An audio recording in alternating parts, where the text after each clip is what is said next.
বসু সদ্য যুগে সুরচিস নামে ইন্দ্র, ভানু নামে সূর্য নিশাকর নামে চন্দ্র।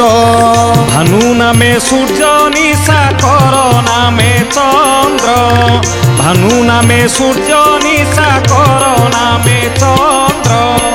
ব্রহ্মার পণ নাতি সে বিশ্বভার সুত, ত্রিলোক জয়ী রাবণ নামরে দৈত্য।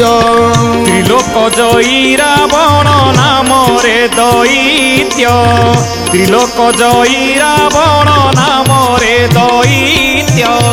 নিকষানন্দন সেই বଳି মহাবଳି, এক দেহ বিংশ ভুজ 10টি মৌଳି।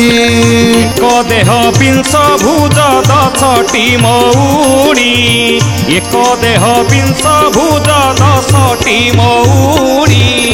ଈଶ୍ୱରଙ୍କ ଠାରୁ ସେଇ ପାଇଥିଲା ବର, 56 ଗଣ୍ଡା ଯୁଗକୁ ହୋଇବ ମୋର।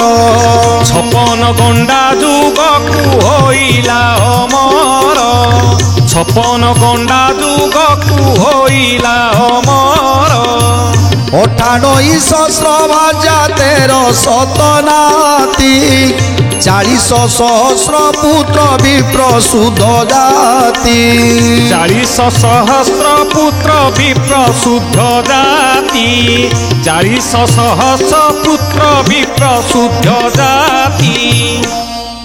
ତେଣୁ ରାବଣ ବିଶ୍ରବାଙ୍କର ନନ୍ଦନ, ନିକଷାଙ୍କର ନନ୍ଦନ, ତାଙ୍କର ଅନେକ କୁଟୁମ୍ବ ନେଇ ଯେତେବେଳେ ଲଙ୍କାରେ ରାଜୁତି କରୁଥିଲେ, ସେତେବେଳେ ତାଙ୍କ ପୁତ୍ର ଇନ୍ଦ୍ରଜିତ ଯେ କି ସମସ୍ତଙ୍କ ଠାରୁ ଅଧିକ ଜ୍ଞାନୀ ଥିଲା, ଅଧିକ ଶକ୍ତିଶାଳୀ ଥିଲା, ତେଣୁ ଇନ୍ଦ୍ରଜିତକୁ ବେଶୀ ଭଲ ପାଉଥିଲେ ରାବଣ। ସର୍ବପୁତ୍ର ମଦେ ଇନ୍ଦ୍ରଜିତ ଯେ ଉତ୍ତମ, ବିଦ୍ୟା ପଢ଼ିବା ପାଇକି ହେଲା ତାର ମନ। ବିଦ୍ୟା ପଢ଼ିବା ପାଇକି ହେଲା ତାର ମନ, ବିଦ୍ୟା ପଢ଼ିବା ପାଇକି ହେଲା ତାର ମନ। ମୟ ନାମେ ବିଶ୍ୱକର୍ମା ପଢ଼ାଇଲେ ପାଠ, ବିପରୀତ ମାୟା ଯୁଦ୍ଧ ଜାଣେ ସେ ମୁରାଟ। ବିପରୀତ ମାୟା ଯୁଦ୍ଧ ଜାଣେ ସେ ମୁରାଟ, ବିପରୀତ ମାୟା ଯୁଦ୍ଧ ଜାଣେ ସେ ମୁରାଟ।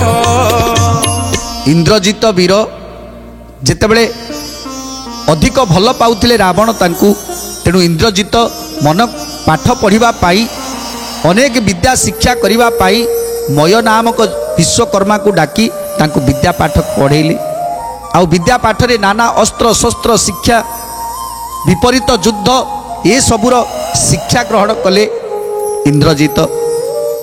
ଯେତେବେଳେ ଅନେକ ଶିକ୍ଷା କରିସାରିଲେ, ତାପରେ ଇନ୍ଦ୍ରଜିତ ନିଜେ ଚାହିଁଲେ ତପସ୍ୟା କରିବା ପାଇଁ।